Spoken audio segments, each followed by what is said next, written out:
Okay, so I've just literally had a conversation with someone and they made this mistake.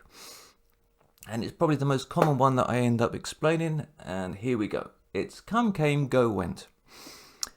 So, the way I explain it, which will work 90% of the time, not always, because this is English, because there's going to be exceptions, but 90% of the time, you want to think of it like this. Where your arse is right now is come and came. Everywhere else that's not where you are is go and went.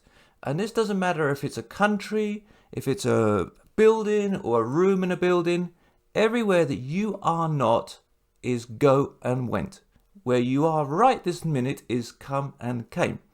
So, for example, me here in my little home studio thing, office, I can say, I come in here every day to work on videos, or I came here today to work on this video. Okay, come, came, because it's where I am.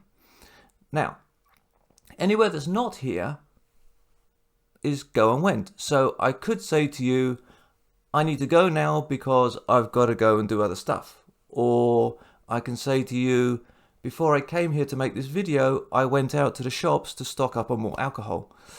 Which is actually something I forgot to do today. I forgot to buy more alcohol.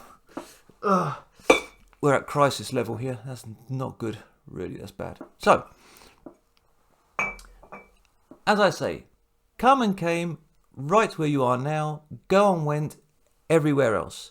So, I could say I came here to Portugal a few years ago. I used to come here to Portugal on my holidays. Or I could say, when I left England, I went to live in Thailand.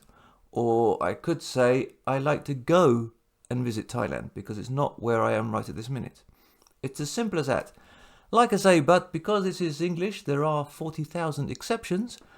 But that's for another day and another time. But right at this minute, just remember that simple rule and it will work for you most of the time. Ciao for now.